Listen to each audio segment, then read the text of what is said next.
A mediados del siglo XIX, entre las áridas arenas de Nínive, actualmente Irak, los arqueólogos británicos desenterraron las ruinas del antiguo palacio del rey asirio Asurbanipal. Entre los escombros y fragmentos de piedra, hallaron una vasta biblioteca de miles de tablillas de arcilla inscritas con escritura cuneiforme. Lo que parecía solo un registro burocrático, escondía uno de los relatos más antiguos de la humanidad, la epopeya de Gilgamesh, un poema épico que narraba las hazañas de un rey semidios en busca de la inmortalidad. Pero entre esos mismos textos, aparecieron menciones recurrentes a unos enigmáticos seres celestiales, los Anunnaki, que descendieron del cielo, no solo modelaron el destino de Gilgamesh, sino también el de toda la humanidad. Según las antiguas tablillas, estos dioses trajeron conocimiento, poder y castigos, sembrando los cimientos de la civilización y el temor de su regreso. Lo que comenzó como un hallazgo arqueológico, se transformó en una puerta hacia un pasado olvidado, donde el mito, la historia y misterio se entrelazan en los orígenes mismos de la civilización. A continuación hablaremos de estos relatos, donde el hombre desafía a los dioses y los cielos guardan secretos que aún hoy siguen sin respuesta.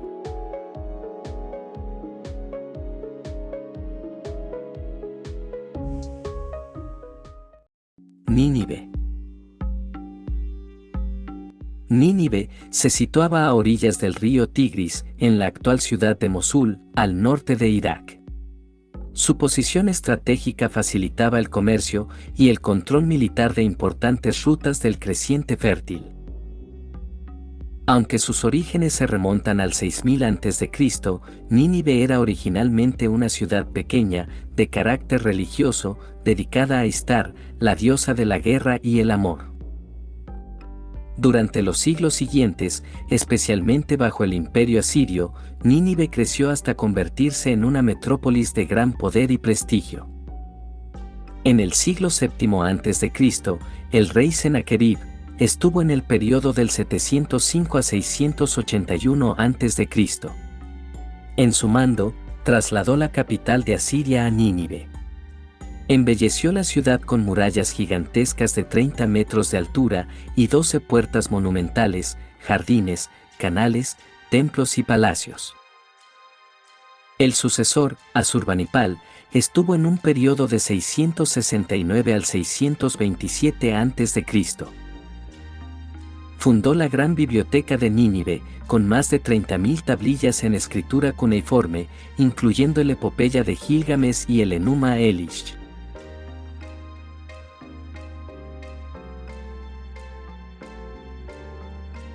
Declive y destrucción. Tras la muerte de Asurbanipal, el imperio asirio se debilitó rápidamente por guerras internas y rebeliones.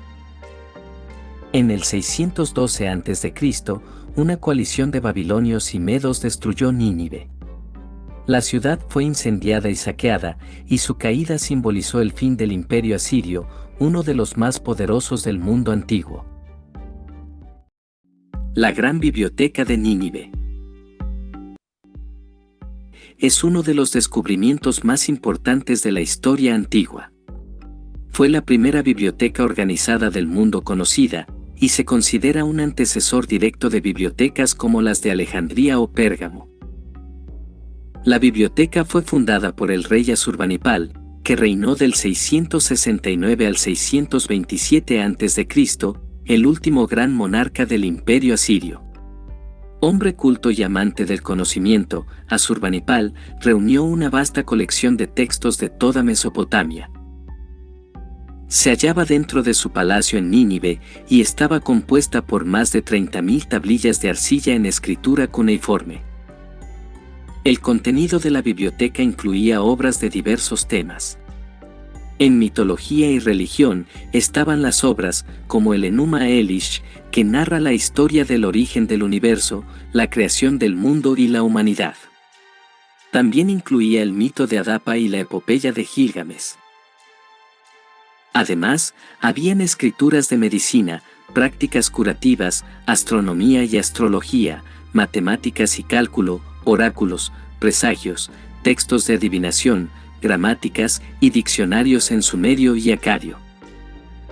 Muchos de los textos eran copias de obras más antiguas, cuidadosamente recopiladas por escribas reales.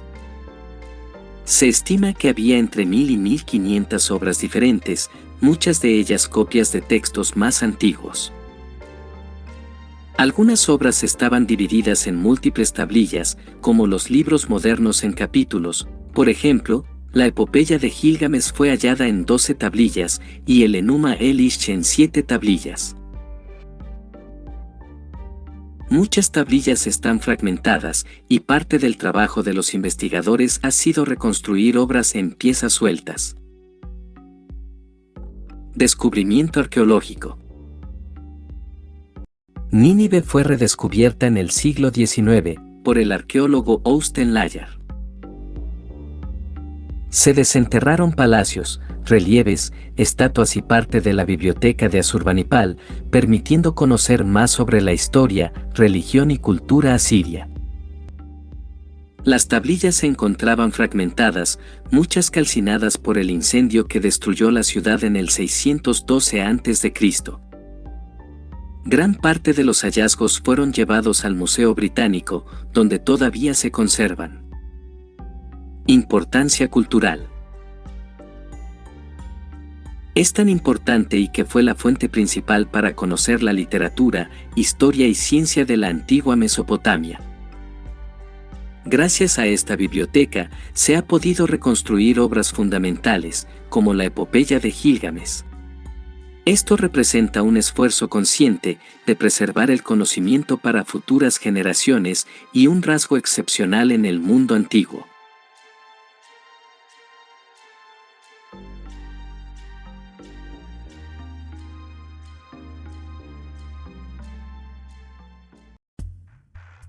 Uruk. Uruk fue una de las primeras y más influyentes ciudades de la historia, ubicada en la antigua Mesopotamia, en la actual Irak. Surgió alrededor del 4000 a.C. y alcanzó su máximo esplendor entre el 3500 y 3000 a.C. durante la civilización sumeria. Se considera una de las primeras ciudades del mundo debido a su tamaño, complejidad y avances en organización social, política y económica. Descubierta en 1849 por el arqueólogo William Kenneth Loftus. Este extraordinario yacimiento ofrece hoy una cautivadora ventana a los albores de la civilización urbana. Orígenes y crecimiento. Uruk comenzó como un pequeño asentamiento agrícola, pero su ubicación estratégica cerca del río Éufrates favoreció el comercio y la expansión. Gracias a innovaciones como el riego, la producción agrícola aumentó, lo que permitió el crecimiento de la población. Con el tiempo, Uruk se convirtió en una de las primeras ciudades-estado de la historia. Importancia cultural y tecnológica. Uruk es famosa por ser el lugar donde se desarrolló la escritura cuneiforme, uno de los sistemas de escritura más antiguos del mundo. Este avance permitió la administración eficiente del comercio, la religión y la política. También se destacaron en arquitectura, construyendo templos y estructuras monumentales, como el templo de Eanna, dedicado a la diosa Inanna, y grandes murallas que, según la tradición, fueron construidas por el legendario rey Gilgamesh. Economía y comercio. La economía de Uruk se basaba en la agricultura, la ganadería y el comercio a larga distancia. Se comerciaban bienes como cereales, tejidos y metales preciosos con regiones vecinas, lo que fortaleció la ciudad y la convirtió en un centro económico clave de Mesopotamia. Legado y declive. Uruk influyó en el desarrollo de otras civilizaciones mesopotámicas como los acadios y babilonios. Su sistema urbano, su organización política y su escritura dejaron un impacto duradero. Sin embargo, con el tiempo, factores como el agotamiento de los recursos y las invasiones provocaron su declive. Hacia el 2000 a.C., Uruk perdió importancia frente a otras ciudades emergentes. Uruk fue fundamental en la historia de la humanidad, sentando las bases de la civilización urbana, la escritura y la organización política. Su legado perdura en la historia de Mesopotamia y en la evolución de las primeras sociedades complejas. Muchos autores denominan a Uruk como la primera ciudad del mundo y sugieren que allí podrían ocultarse los secretos del origen de la humanidad. Fue una de las ciudades más importantes de la antigua Mesopotamia y es ampliamente conocida como la ciudad de Gilgamesh, el legendario rey y protagonista de la epopeya de Gilgamesh, una de las obras literarias más antiguas de la humanidad. Uruk en la actualidad. Hoy en día, con el pasar del tiempo, aún podemos ver parte de su infraestructura.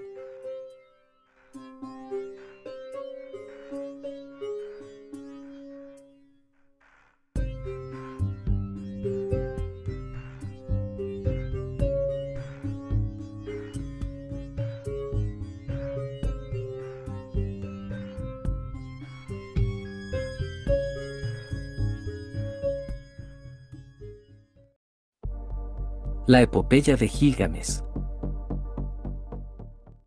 La epopeya de Gilgamesh es una de las obras literarias más antiguas de la humanidad, escrita en tablillas de arcilla, en escritura cuneiforme por los sumerios alrededor del 2100 a.C. Su historia se ha transmitido a través de distintas versiones acadias, babilónicas y asirias, convirtiéndose en un referente de la literatura antigua. Gilgamesh, el protagonista, es el rey de Uruk, una ciudad de Mesopotamia. Es un ser mitad humano y mitad divino, dotado de una fuerza sobrehumana, pero también de una gran arrogancia. La epopeya relata su transformación personal, sus hazañas y su búsqueda de la inmortalidad. El rey de Uruk. La historia se sitúa en la antigua ciudad de Uruk, Mesopotamia, donde reina Gilgamesh. Antes de convertirse en un héroe legendario, Gilgamesh era un gobernante tiránico que abusaba de su poder en la ciudad de Uruk. Era descrito como un ser dotado de una fuerza sobrehumana. Sin embargo, en sus primeros días como rey, abusaba de su poder y oprimía a su pueblo. Obligaba a los jóvenes a realizar trabajos forzados, se apropiaba de las mujeres, incluyendo a las recién casadas, aplicando el derecho de pernada. Gobernaba con arrogancia y sin límites, sin encontrar nadie que pudiera igualar su fuerza o detenerlo. Gilgamesh gobierna Uruk con mano de hierro. Su arrogancia y abuso de poder provocan el descontento de su pueblo, que ruega a los dioses para que intervengan. Los ciudadanos de Uruk, desesperados, elevaron sus súplicas a los dioses, rogando por ayuda. Su crueldad llevó a los dioses a crear a Enkidu, un ser salvaje destinado a equilibrar su fuerza y humanidad. La creación de Enkidu. Este episodio es fundamental en la historia, pues marca el inicio del viaje de Gilgamesh hacia la sabiduría y la verdadera grandeza. En respuesta al pueblo, la diosa creadora Aruru arroja arcilla a la estepa y crea a Enkidu, un hombre enorme salvaje, destinado a equilibrar el poder de Gilgamesh. En sus primeros días, Enkidu vive como un hombre primitivo entre los animales, corriendo por la naturaleza y protegiéndolos de los cazadores. Come hierba y bebe la leche de animales salvajes. Un día, un cazador lo descubre y lo describe como un hombre enorme y fuerte, temido incluso por las fieras. El cazador se congela de miedo, pero unos días después se enoja, porque Enkidu destruye sus trampas y deja escapar las presas. Este cazador busca consejo, y le sugieren que traiga de Uruk a la voluptuosa ramera sagrada Chamat, le comentan que ella puede seducir al salvaje Enkidu, e integrarlo a la comunidad de hombres civilizados. Chamat lo encuentra junto a un manantial y lo seduce. Después de pasar varios días con ella, Enkidu pierde su conexión con los animales, que ahora huyen de él. Sin embargo, adquiere sabiduría y humanidad. Chamat le habla sobre Uruk y el arrogante Gilgamesh, lo que despierta en Enkidu el deseo de enfrentarlo. Cuando Enkidu llega a Uruk, desafía a Gilgamesh a un combate. Luchan ferozmente, pero ninguno logra vencer al otro. Al final, en lugar de convertirse en enemigos, ambos desarrollan una profunda amistad y se embarcan en aventuras juntos. La expedición al bosque de los cedros. Gilgamesh, en su deseo de gloria y hazañas inmortales, decide viajar al bosque de los cedros, una tierra protegida por los dioses y custodiada por Humbaba, un monstruo feroz. Él cree que vencer a esta criatura le traerá fama eterna. Enkidu, su amigo y antiguo hombre salvaje, intenta disuadirlo, pues conoce el poder de Humbaba, pero Gilgamesh está decidido. Antes de partir, buscan la bendición del dios Sol, Shamash, quien les da su protección para la batalla. Los héroes viajan durante varios días y noches, cubriendo una gran distancia en poco tiempo. Al llegar, se maravillan con el bosque, gigantescos cedros cubren la tierra, y el lugar tiene un aire divino y sagrado. Sin embargo, sienten el poder de Humbaba, cuya presencia llena de terror a Enkidu. Humbaba aparece y el enfrentamiento es brutal. La criatura es gigantesca y aterradora, con un rostro deformado y un aura maligna. Shamash interviene, enviando vientos poderosos para debilitar a Humbaba, lo que permite a Gilgamesh y Enkidu atacarlo. Finalmente, Humbaba cae derrotado, y en un intento desesperado, suplica por su vida. Enkidu aconseja a Gilgamesh que lo mate sin piedad, pues de lo contrario los dioses podrían enfadarse, o Humbaba podría vengarse. Humbaba los maldice, prediciendo tragedias futuras. Gilgamesh le da el golpe final, acabando con el guardián. Después de la victoria, los héroes cortan los majestuosos cedros y construyen una balsa para regresar a Uruk. Sin embargo, los dioses se enojan, especialmente Enlil, quien estaba encargado de Humbaba. Esta transgresión será una de las razones que llevarán más adelante a la muerte de Enkidu como castigo divino. El rechazo a la diosa Ishtar. En Uruk, la diosa del amor y la guerra, Ishtar, se enamora de Gilgamesh y le propone matrimonio. Sin embargo, Gilgamesh la rechaza, recordándole cómo destruye a sus amantes anteriores y los convierte en bestias o despojos. Humillada y furiosa, Ishtar pide a su padre, Anu, que envíe el toro del cielo para castigar a Gilgamesh y Uruk. El toro desata el caos, matando a cientos de ciudadanos, pero Gilgamesh y Enkidu trabajan juntos y logran derrotarlo. La muerte de Enkidu. Después de la expedición al bosque de los cedros, donde Gilgamesh y Enkidu matan a Humbaba y talan los árboles sagrados, los dioses están furiosos. Más tarde, los héroes también matan al toro celestial, enviado por la diosa Ishtar, tras ser rechazada por Gilgamesh. Los dioses convocan un consejo divino, donde el dios Enlil decreta que uno de los dos héroes debe morir como castigo. Enkidu es el elegido. Poco después, Enkidu empieza a sentirse enfermo y tiene visiones extrañas. En su delirio, maldice a la sacerdotisa Tiamat, quien lo introdujo en la civilización y lo alejó de su vida salvaje. El dios Shamash le recuerda que gracias a su transformación, pudo vivir grandes aventuras y ser el mejor amigo de Gilgamesh. Enkidu se calma y acepta su destino, pero sigue sufriendo por la cercanía a la muerte. Antes de morir, Enkidu tiene una visión aterradora del inframundo mesopotámico, donde los muertos viven en oscuridad y comen polvo. En su sueño, un mensajero del inframundo lo arrastra a ese lugar, describiendo un destino sombrío, donde incluso los grandes reyes son olvidados. Esta revelación hace que su muerte sea aún más trágica. No solo está muriendo, sino que su destino después de la muerte es miserable. Enkidu muere después de 12 días de agonía, dejando a Gilgamesh devastado. El rey de Uruk no puede aceptar su pérdida, y se niega a enterrarlo hasta que su cuerpo empieza a descomponerse. Gilgamesh lamenta profundamente su muerte y realiza rituales funerarios. Su duelo es desgarrador, llora amargamente y se viste con pieles de animales como señal de luto. Ordena a los ciudadanos de Uruk que lamenten la muerte de su amigo y rinde homenaje a Enkidu con ofrendas en su tumba. La muerte de Enkidu cambia por completo a Gilgamesh. Hasta este momento, había buscado la gloria y la aventura, pero ahora se da cuenta de que él también morirá algún día. Este pensamiento lo aterra y lo impulsa a su siguiente gran viaje, la búsqueda de la inmortalidad.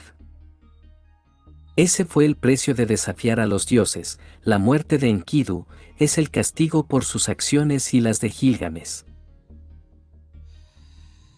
El miedo a la muerte representa la conexión de Gilgamesh con la mortalidad. Cuando muere Enkidu, Gilgamesh comprende que él también es solo un hombre. La visión del inframundo muestra que incluso los más grandes héroes son olvidados con el tiempo. La búsqueda de la inmortalidad. Tras enterrar a Enkidu, Gilgamesh cae en una profunda desesperación. Se pregunta, ¿no moriré yo también como Enkidu? El dolor ha entrado en mi corazón. Tengo miedo a la muerte. Convencido de que debe encontrar la inmortalidad, decide buscar a Utnapishtim, el único humano que ha logrado escapar de la muerte y alcanzar la vida eterna. Decidido a evitar el destino de Enkidu, Gilgamesh emprende un viaje épico para encontrar a Utnapishtim, el único hombre que ha recibido la inmortalidad de los dioses, tras sobrevivir a un gran diluvio. Cree que Utnapishtim puede revelarle el secreto de la vida eterna. En su travesía, Gilgamesh cruza vastos desiertos, navega a través de aguas peligrosas y llega a las montañas Masu, donde encuentra un portal custodiado por dos hombres escorpión. Ellos le advierten que nadie ha cruzado ese camino con vida, pero Gilgamesh insiste. Conmovidos por su determinación, le permiten pasar por un túnel de oscuridad absoluta que cruza durante 12 leguas hasta llegar a la salida. Al salir, Gilgamesh llega a un hermoso jardín con árboles de piedras preciosas. Allí encuentra a Siduri, una tabernera divina, que le aconseja que disfrute la vida en lugar de buscar la inmortalidad. Le dice: Gilgamesh, la inmortalidad no es para los hombres. Vive tu vida, goza de la comida y la familia, pues ese es el destino de los mortales. Pero Gilgamesh ignora su consejo y sigue adelante. Encuentra a Ursanabi, el barquero de Utnapishtim, quien lo ayuda a cruzar el mar de la muerte hacia la morada del anciano sabio. Gilgamesh finalmente encuentra a Utnapishtim, el único hombre inmortal, quien le cuenta su historia. La historia del diluvio. Utnapishtim revela que en tiempos antiguos, los dioses enviaron un gran diluvio para destruir a la humanidad. Sin embargo, el dios Ea le advirtió y le ordenó construir un arca para salvarse. Después del diluvio, los dioses le concedieron la inmortalidad como recompensa.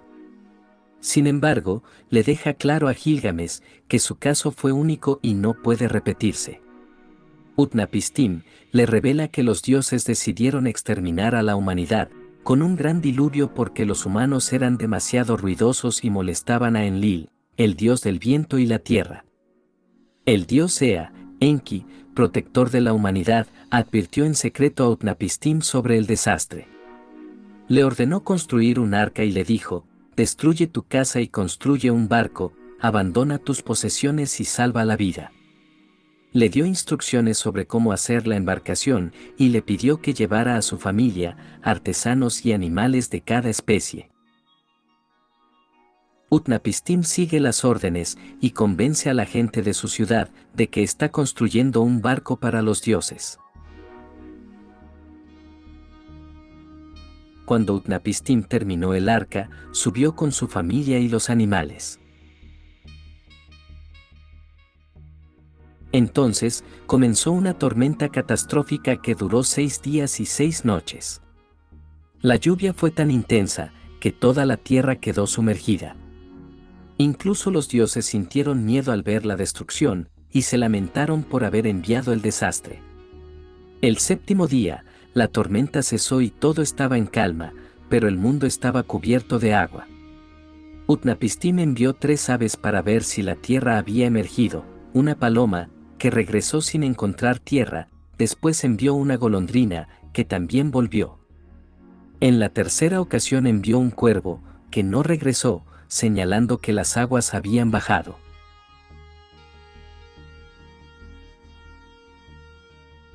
Entonces, Utnapishtim ofreció un sacrificio a los dioses en agradecimiento.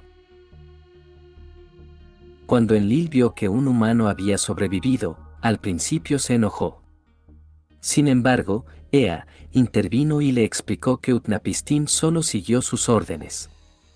Finalmente, Enlil, en lugar de castigarlo, le concedió la inmortalidad, permitiéndole vivir para siempre en un lugar remoto. Después de contarle esto, Utnapishtim le explica a Gilgamesh que su inmortalidad fue un regalo único de los dioses y que no hay forma de que otro humano la obtenga. Este relato le muestra a Gilgamesh que su búsqueda es inútil y que debe aceptar su mortalidad. En eso Utnapishtim le pone una prueba y lo desafía a Gilgamesh a permanecer despierto durante 6 días y 7 noches como prueba de su resistencia. Pero Gilgamesh falla, demostrando que es tan mortal como cualquier otro ser humano. La planta de la juventud perdida. Aunque no puede concederle la inmortalidad, Utnapishtim le revela la existencia de una planta mágica en el fondo del océano, que puede rejuvenecer a quien la consuma. Con gran esfuerzo, Gilgamesh bucea hasta el fondo del mar y consigue la planta. Emocionado, planea llevarla a Uruk para compartirla con su pueblo. Sin embargo, en su camino de regreso, mientras descansa, una serpiente se la roba y se desliza lejos, rejuveneciendo al mudar su piel. Gilgamesh queda devastado, dándose cuenta de que su última oportunidad de evitar la muerte ha desaparecido. A pesar de su fracaso en obtener la inmortalidad, Gilgamesh regresa a Uruk, ya no como un hombre arrogante que busca desafiar a los dioses, sino como un líder sabio y resignado a su destino. Al contemplar las murallas de su ciudad, comprende que la verdadera inmortalidad no está en la vida eterna, sino en las grandes obras y el legado que deja atrás. El regreso a Uruk. Después de su larga y agotadora búsqueda de la inmortalidad, Gilgamesh regresa a Uruk completamente transformado. Aunque no ha logrado alcanzar la vida eterna, ha adquirido una nueva comprensión sobre el significado de la existencia y el verdadero legado que puede dejar. Tras perder la planta de la juventud robada por una serpiente, Gilgamesh se siente derrotado. Se da cuenta de que, a pesar de todos sus esfuerzos, sigue siendo mortal y que nunca podrá escapar de la muerte. Su regreso a Uruk no es el de un conquistador, sino el de un hombre que ha enfrentado su mayor temor y ha aceptado su destino. Cuando finalmente llega a su ciudad, Gilgamesh ya no es el tirano arrogante del inicio de la epopeya. En cambio, observa con orgullo las grandes murallas de Uruk, que él mismo ha ayudado a construir. En las últimas líneas de la historia, invita a un barquero a admirar la ciudad, resaltando su grandeza. Este momento es crucial, porque representa el verdadero crecimiento de Gilgamesh. Se da cuenta de que su inmortalidad no vendrá de vivir para siempre, sino de las obras que deja atrás. La inmortalidad no está en el cuerpo, sino en las acciones y construcciones que perduran en el tiempo. Gilgamesh ya no busca desafiar a los dioses, sino que ha aceptado su papel como rey y líder de su pueblo. Las murallas de Uruk representan la estabilidad, la civilización y el legado que sobrevivirá más allá de su propia vida. Legado y debate continuo. La evidencia histórica de la existencia de Gilgamesh se encuentra en las inscripciones que le atribuyen la construcción de las grandes murallas de Uruk, que en la actualidad es Barca, Irak. El poema están escritas en las tablillas, en las que registra por primera vez sus grandes hazañas y su búsqueda del significado de vida. En la actualidad, todavía se habla y se escribe sobre Gilgamesh. Un equipo alemán de arqueólogos afirma haber descubierto la tumba de Gilgamesh en abril del 2003. Las excavaciones arqueológicas, realizadas a través de tecnología moderna, que involucra magnetización alrededor del antiguo lecho del río Éufrates, han revelado recintos de jardines, edificios específicos y estructuras descritas en la epopeya de Gilgamesh, incluida la tumba del gran rey. Según la leyenda, Gilgamesh fue enterrado en el fondo del Éufrates cuando las aguas se separaron tras su muerte. Si el rey histórico existió ya no es relevante, ya que el personaje ha cobrado vida propia a lo largo de los siglos. Al final de la epopeya, cuando Gilgamesh yacía moribundo, el narrador dice: la historia del fracaso de Gilgamesh para cumplir su sueño de inmortalidad es el medio por el cual verdaderamente la obtiene. La epopeya en sí misma es la inmortalidad y ha servido de modelo para cualquier cuento similar que se haya escrito desde entonces. Sin duda, fue ampliamente leída antes de la caída del Imperio Asirio en el 612 a.C. y se ha vuelto cada vez más popular e influyente desde su redescubrimiento en 1879. La epopeya de Gilgamesh es un relato atemporal sobre la amistad, la pérdida, el poder, la mortalidad y el significado de la vida. Su historia ha influido en muchas tradiciones literarias posteriores y sigue siendo un testimonio del ingenio y la espiritualidad de las civilizaciones antiguas. Su impacto perdura hasta nuestros días, ofreciendo una valiosa lección sobre la naturaleza humana y la búsqueda de propósito en la vida. La epopeya de Gilgamesh no solo es importante por ser uno de los textos más antiguos, sino también por los temas universales que aborda, que resuenan aún hoy en día. La narrativa ha influido en numerosas obras literarias y sigue siendo objeto de estudio en el campo de la literatura y la mitología. La historia de Gilgamesh es una reflexión sobre el propósito de la vida. Aunque Gilgamesh no obtiene la inmortalidad, su transformación espiritual y el conocimiento que adquiere, lo convierten en un verdadero héroe.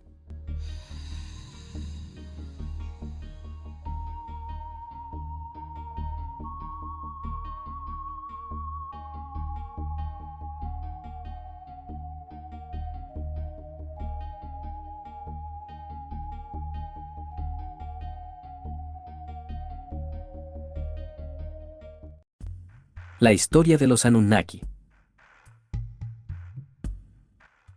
Los Anunnaki son una enigmática y fascinante civilización mencionada en antiguos textos sumerios. De acuerdo con la mitología de Mesopotamia, eran deidades poderosas que descendieron del cielo para gobernar la tierra, desempeñando un papel crucial en la creación y el desarrollo de la humanidad. Desde los comienzos de la civilización, la humanidad ha mirado al cielo en busca de respuestas. Entre las culturas más antiguas que dejaron huella en la historia, los sumerios, acadios y babilonios, crearon un panteón divino donde los Anunnaki ocupaban un lugar central. Estas misteriosas deidades, descendientes del dios supremo Anu, eran vistas como los guardianes del orden cósmico y los jueces del destino de dioses y humanos.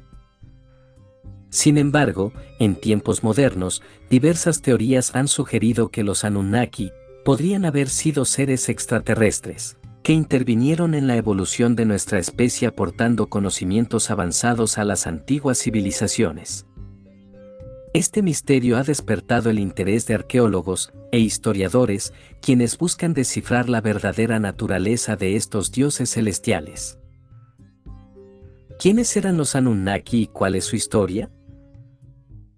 Antes del gran panteón de los antiguos dioses griegos y dioses egipcios, estaban los antiguos dioses mesopotámicos, habitantes del Medio Oriente en el actual Irán e Irak. Y en algunos textos de estas civilizaciones se mencionan a los Anunnaki, también llamados Anunnaki, Anunna o Ananaki. Los Anunnaki sirvieron como los principales dioses de los antiguos sumerios, así como para los acadios, asirios y babilonios. Eran antiguos dioses sumerios, los más poderosos del panteón y descendientes de las deidades supremas, Anu y Ki, dios de los cielos, y la diosa de la tierra respectivamente. Su misión, decretar los destinos de toda la humanidad. Los mitos de la creación babilónica por su parte, cuenta que había 300 Anunnaki asignados para proteger el cielo y otros 300 para proteger el inframundo. ¿Qué significa Anunnaki? La palabra Anunnaki se traduce como los descendientes del dios An, o los que vinieron del cielo. En las antiguas creencias mesopotámicas, eran los hijos de Anu, dios del cielo, y Ki, diosa de la tierra. Se les describía como un grupo de dioses con diferentes roles, algunos relacionados con la justicia, la guerra, la sabiduría y la realeza. Si tenemos en cuenta que Anu significa Dios, Na sería la conjunción copulativa. Y mientras que Ki significa tierra o lugar en sumerio. Sin embargo, la teoría más aceptada entre los investigadores es que Anunnaki significa los de la sangre real. Anunnaki, la civilización extraterrestre creadora de la humanidad. Avanzamos rápidamente al siglo XIX, momento en el que los arqueólogos descubrieron decenas de tablillas de arcilla babilónicas antiguas. Las colecciones eran tan vastas, que la investigación y las traducciones sobre ellas continúan hasta nuestros días. La ciencia moderna y el conocimiento humano colectivo han avanzado desde entonces para explicar las inundaciones, la astronomía, los animales y una serie de otros conceptos que en algún momento se consideraron obras de dioses sobrenaturales. No hay duda de una cosa, los antiguos babilonios eran más avanzados de lo que se creía históricamente. Una tableta de arcilla traducida en 2015 muestra que los astrónomos hicieron cálculos matemáticos extremadamente precisos para la órbita de Júpiter, un total de 1400 años antes de que lo hicieran los europeos. Los babilonios también habrían creado la trigonometría, 1000 años antes que los antiguos griegos. ¿Significa esto que los antiguos sumerios tenían visitantes extranjeros que les enseñaron ciencias y matemáticas avanzadas? ¿Tenían las antiguas civilizaciones acceso a computadoras de alto poder o herramientas tecnológicas que les permitieran realizar cálculos complejos? Demasiado poco probable y considerado hoy por unanimidad en la comunidad como teorías pseudocientíficas. Nibiru y las tablillas de arcilla con lenguaje cuneiforme halladas en Irak. El autor azerbaiyano Secharya Sitchin escribió un libro que dedicó 30 años de su vida a la traducción de 14 tablillas sumerias relacionadas con Enki, para publicar en 1976 su libro El Planeta 12, en donde afirma que los antiguos sumerios dijeron que los Anunnaki provenían de un planeta mítico llamado Nibiru. Nibiru, según Sitchin, tiene una órbita alargada de 3600 años. Cuando Nibiru estuvo cerca de la Tierra en un momento lejano, los Anunnaki decidieron acercarse al planeta hace unos 450.000 años, aterrizando en Sumeria. Este planeta en la mitología babilonia aparece asociado al dios Marduk. Su objetivo, necesitaban oro para reparar la atmósfera de su planeta, pero al no poder extraerlo por ellos mismos, crearon una raza de seres llamados humanos para que hagan el trabajo por ellos. Distintas escrituras explicitan que gracias a su avanzada ingeniería genética, fueron estos quienes dieron origen a la raza humana.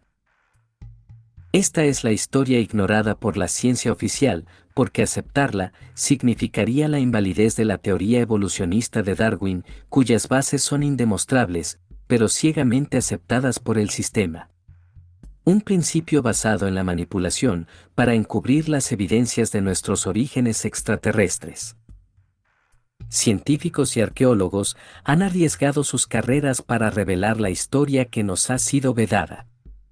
Sumeria, la cultura más antigua del mundo, ha brindado un importante número de textos con evidencias, y está en la apertura de cada persona, en aceptar o no, la teoría de quienes fueron los verdaderos creadores de la humanidad. Nibiru. Hace 3.900 millones de años, nuestro astrosol, gracias a su fuerza gravitacional, atrae a un planeta intruso dentro de nuestro sistema planetario. Un planeta rojizo y con un tamaño colosal que podemos comparar solo con el portentoso Júpiter. Los sumerios lo llamaban Nibiru, el planeta de cruce. Un astro que se había formado en otro sistema solar se había infiltrado en el nuestro, invitado por nuestro Sol. Al desviarse de su órbita, Nibiru originó un desastre cósmico sin precedentes, ya que éste estaba en rumbo de colisión contra otro coloso, un planeta llamado Tiamat, un astro acuoso integrado por grandes océanos. Este último contaba con 11 satélites, el mayor de ellos se llamaba Kingu, la Luna. En esa época dentro de nuestro sistema solar, solo existían 8 planetas que los sumerios los llamaban de esta forma. A Mercurio le decían Mummu, a Venus, Lamu, Marte, Lamu, a Júpiter, Quisar, a Saturno, Ansar, Urano, Anu, Neptuno, Ea, al Sol lo llamaban Apsu, Tiamat era un planeta que orbitaba entre Marte y Júpiter. En los textos, figura como algunos planetas surgieron de otros cuerpos celestes más grandes. Otros sostienen que Urano y Neptuno provienen de una nube originada en los anillos de Saturno. Cuando Nibiru pasó cerca de Ansar, Saturno arrancó a uno de sus satélites con su campo gravitatorio y lo desplazó a las afueras del sistema solar. Ese satélite era conocido como Gaga, nuestro actual Plutón. A posterior, un choque de magnitudes inimaginables entre Nibiru y Tiamat dejaría a este último sin vida alguna y andaba sin rumbo por el sistema solar. Luego de 3.600 años, Nibiru regresaría al sistema para cruzarlo entre Marte y Júpiter. En esta segunda incursión volvería a impactar con la masa de Tiamat, esta vez fraccionándolo en 2 porciones. Una de ellas encarnaría a nuestro actual planeta Tierra, el otro se convertiría en un anillo de asteroides que separaría a los astros internos de los externos. Los Anunnakis contaban un año nibiruano como un zar, lo que en tiempo terrestre serían 3.600 años, justo lo que tarda Nibiru en dar un giro completo por su órbita alrededor de nuestro sistema solar. Pero claro, para los Anunnaki de Nibiru, esos 3.600 años solo representarían uno en su calendario. Los dioses sumerios. La tríada de los dioses sumerios la encabezaba An, dios del cielo. Era el rey de los dioses, que gobernaba desde los cielos decretando las leyes en la tierra. Casado con Antu, tenía 2 hijos, Enlil y Enki, enfrentados entre sí por la sucesión del trono. An era representado con una estrella, y los sumerios le rendían culto en la ciudad de Ku. Enlil, dios del viento y las tormentas, era el dios supremo de Sumeria, un ser enfurecido. Arrogante y dictador, solo le interesaban nuevas conquistas en la tierra para poder gobernar. Enlil odiaba a los hombres, intentó destruir a la raza humana en 3 ocasiones, la más popular fue el diluvio universal. Su rivalidad con Enki residía en que ambos eran hijos de distinta madre, pero al ser Enlil hijo de Antu, fue el heredero forzoso al trono. Sus símbolos eran una corona y 7 estrellas, las Pléyades. Su centro de culto fue en la ciudad de Nippur, donde poseía el denominado ojo que explora la tierra. Enki, señor de la tierra y dios de las aguas y los mares, era un científico e ingeniero con grandes conocimientos sobre ingeniería genética, a través de la cual diseñó y creó al ser humano, manipulando el ADN para ir mejorándolo a través de distintos intentos. Era el único dios sumerio que podría considerarse benéfico para la humanidad, se distinguía por su sabiduría y filosofía espiritual. Fue quien impartió el conocimiento al hombre antiguo. Ofreció sus enseñanzas en la agricultura, astronomía, astrología, fue un gran ingeniero marítimo, capaz de manipular los cauces de las aguas, para abastecer a pueblos sedientos. Como creador del hombre, Enki sentía una especial devoción por la humanidad, sus intenciones y deseos se volcaron en mejorar la calidad de vida en la tierra. En más de una oportunidad, arriesgó su propia vida en pos de proteger a la tierra del ataque de otros dioses, que solo perseguían la devastación de la misma. La llegada de los Anunnaki. La primera expedición Anunnaki que llegó a la Tierra, esto según las tablillas, estaba compuesta por 50 Anunnakis liderados por Enki, enviado a la Tierra por su padre Anu. La idea de este viaje no era otra que la de poder establecer un puerto espacial en el Golfo Pérsico, para de esta manera construir una gran refinería para la extracción de oro y minerales. Los Anunnaki enfrentaban un grave problema en su ecosistema. En el planeta Nibiru, los rayos ultravioletas del Sol de su galaxia estaban causando estragos debido a su débil capa de ozono. Necesitaban el oro para su propia supervivencia. Enki pidió permiso a su padre para construir la primera población en la Mesopotamia meridional. Su nombre fue Eridu, que significa casa construida en la lejanía. La primera expedición de extracción de oro falló. Enki regresó a Nibiru, siendo Enlil ahora el encargado de intentarlo nuevamente. Esta vez fue en Apsu, la fuente primordial, quien en el norte de África recibiría en esta oportunidad a 600 Anunnakis. Según las tablillas, los hombres llegados desde cielo, fundaron un total de 7 bases operativas en la Mesopotamia meridional. Secharia Sitchin pudo descubrir que esas ciudades estaban estratégicamente ubicadas para recibir a las naves espaciales provenientes de Nibiru. La creación del hombre. Mientras Enki continuaba con la extracción de minerales, los encargados de esa misión comenzarían a organizarse para protestar por las insalubres condiciones de trabajo. Nosotros somos astronautas, no mineros esclavos, se quejarían una y otra vez. Cuando Enlil acudió a las minas en una inspección rutinaria, estalló la revuelta. Los mineros Anunnaki organizaron un motín, quemaron sus herramientas y se dirigieron en multitud a la casa de Enlil. Allí fue cuando este último se comunicaría con su padre An para informarle que se cortaba el suministro de oro, las minas estaban cerradas y los Anunnaki se negaban a obedecer órdenes. El soberano Anu aceptó las peticiones de sus subordinados, suspendiendo la actividad minera. Fue allí donde Enki sostuvo: crearemos un hombre en donde se puede insertar el gen Anunnaki. Había pensado en el Homo erectus, un primitivo habitante que pensó como un híbrido para poder cruzar genes de ambas especies. Fue allí donde alteró las leyes de la vida, desconociendo aún el final que podía tener dicho experimento. El consejo aprobaría la iniciativa y argumentaría: crea un Lulu, esclavo primitivo, y deja que sufra el yugo de los Anunnaki. Se pusieron plazos muy cortos, y junto a su hermana Ninursak, especialista en genética, comenzarían a trabajar. Tomaron un homínido hembra para extraerle el óvulo y fecundarlo con esperma de un joven Anunnaki. Una vez inseminado, fue reimplantado en una hembra Anunnaki. Repetirían el proceso con las denominadas diosas procreadoras, que darían hombres y mujeres, con una capacidad mental muy limitada, algo que condicionaría el uso de herramientas correctamente. Es por ello que Enki se encerraría en su laboratorio de Eridu, para perfeccionar al primate, hacerlo más longevo e inteligente era su meta. Para eso utilizó su propio semen. Allí nacería Adapa, al que los textos bíblicos definirían como Adán, quien contaba con la capacidad de reproducirse. Eso enfureció a Enlil, quien solo perseguía la idea del hombre como un sujeto de fuerza, sin razonamiento y sin la capacidad de tornarse numeroso.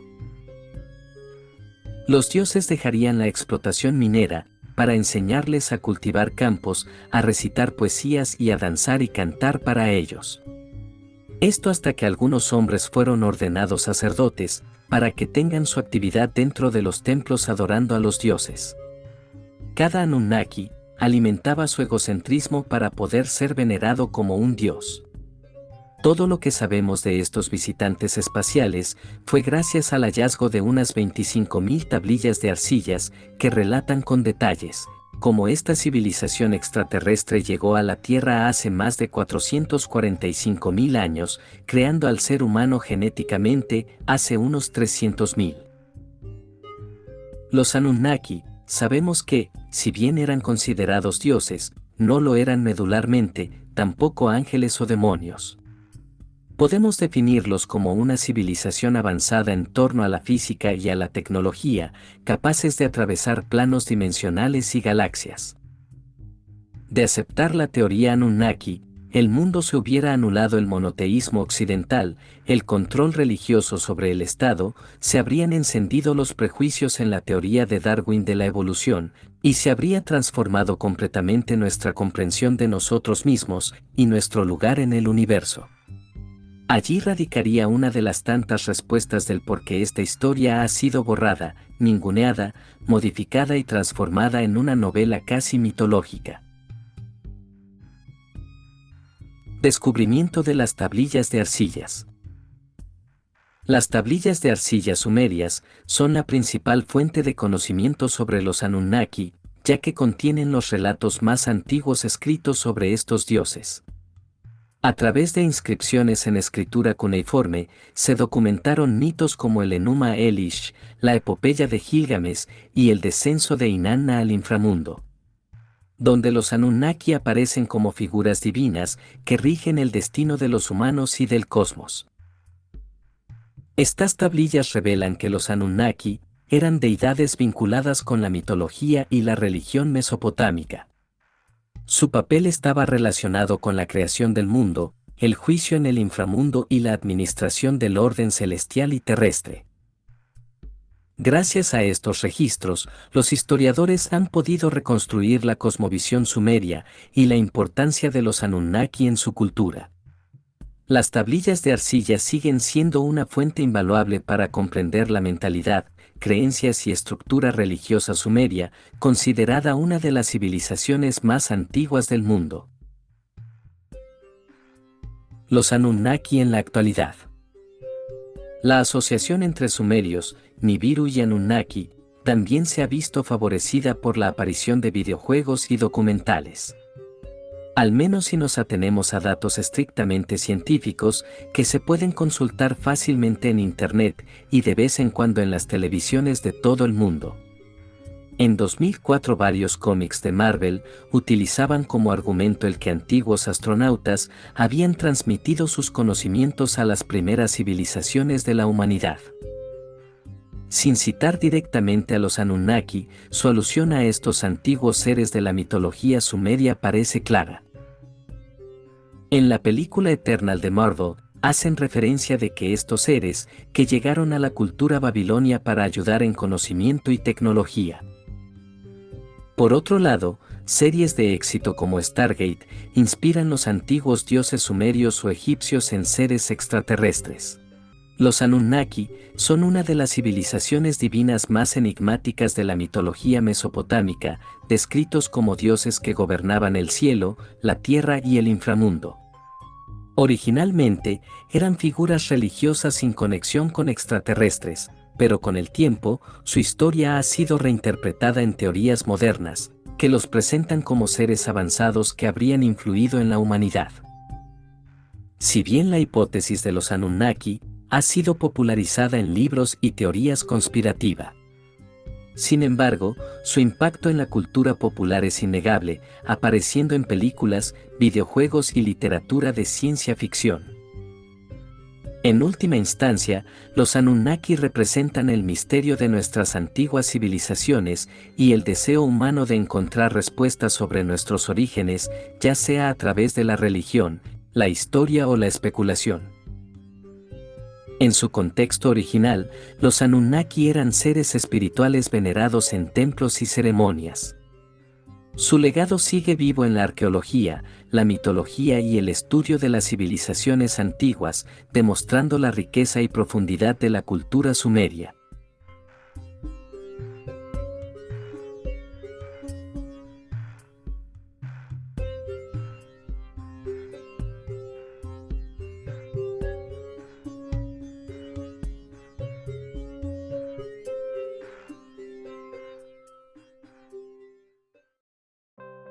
Eridu. Eridu es considerada por muchos expertos como la primera ciudad de la historia de la humanidad. Fundada alrededor del 5400 a.C. en el sur de Mesopotamia, actualmente en el sur de Irak. Cerca de Basora, Eridu fue un centro clave durante el periodo de Ubayd, en el 6500 al 3800 a.C. Importancia histórica y arqueológica. Eridu se desarrolló en torno al templo de Enki, el dios sumerio del agua y la sabiduría, conocido como Eapsu, o casa del acuífero. Este templo fue uno de los más antiguos y sagrados de Mesopotamia, y su construcción se llevó a cabo en múltiples fases, elevando nuevas estructuras sobre las anteriores a lo largo de los siglos. Las excavaciones han revelado 19 niveles de ocupación, lo que demuestra una continuidad urbana de más de 3000 años. La ciudad fue un importante centro religioso y cultural, y su influencia se extendió por toda la región. Durante el reinado de Amar-Sin, se construyó un gran sigurat en Eridu, consolidando su estatus como centro religioso en el imperio de la tercera dinastía de Ur. Avances en ingeniería hidráulica. Recientemente, arqueólogos han descubierto una vasta red de canales de riego de 7000 años de antigüedad en Eridu. Esta red incluye 200 canales principales y más de 4000 secundarios que fueron esenciales para llevar agua a los cultivos y asegurar víveres en la ciudad. Este hallazgo destaca el avanzado conocimiento de ingeniería hidráulica que poseían sus habitantes. Mitología y legado cultural. Según la lista real sumeria, Eridu fue la primera ciudad donde la realeza descendió del cielo, siendo gobernada por reyes míticos como Alulín y Alalgar, quienes reinaron durante miles de años. La ciudad también está asociada con mitos como el de Adapa, un sabio que rechazó el alimento de la vida ofrecido por el dios Anu, y con la diosa Inanna, quien viajó a Eridu para recibir los dones de la civilización, que luego compartió con la humanidad desde su hogar en Uruk. Patrimonio de la Humanidad. En 2016, la UNESCO designó a Eridu como Patrimonio Mixto de la Humanidad, reconociendo su importancia tanto cultural como natural. Forma parte del sitio Los Aguar, del sur de Irak, refugio de biodiversidad y paisaje de las ciudades mesopotámicas, que incluye otros asentamientos sumerios en la Baja Mesopotamia.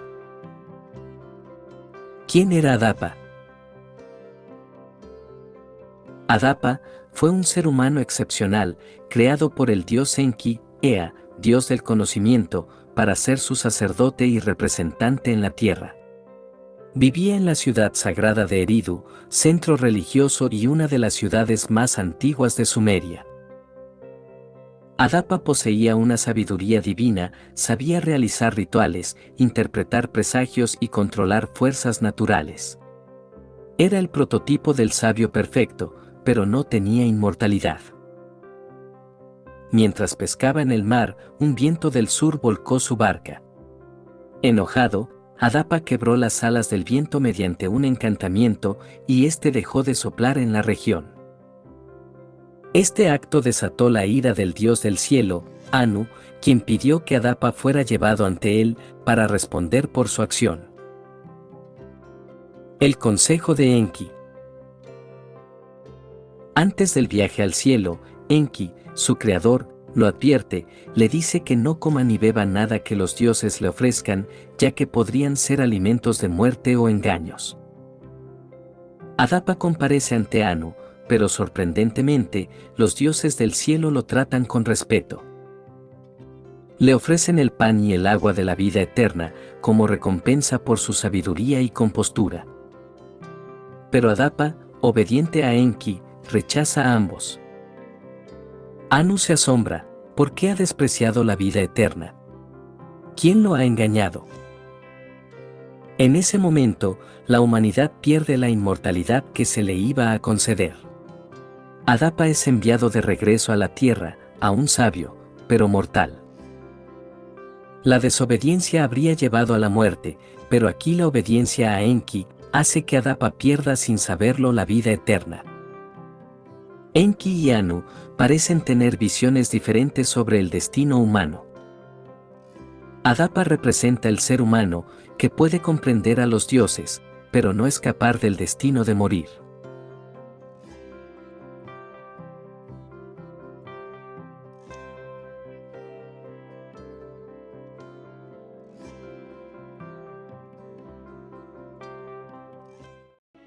Conclusión.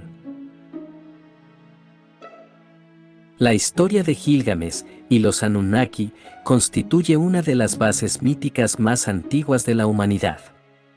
Las tablillas encontradas en la biblioteca de Nínive preservan la epopeya más antigua del mundo, donde Gilgamesh, rey de Uruk, desafía a los dioses y busca respuestas eternas. En cambio, los Anunnaki, como guardianes del orden cósmico, están presentes en cada etapa del relato. Ciudades como Eridu, Uruk y Nínive no solo eran centros urbanos, sino templos vivientes conectados al cielo. Los hallazgos arqueológicos demuestran que Mesopotamia no fue solo una cuna de la civilización, sino un puente entre los hombres y los dioses.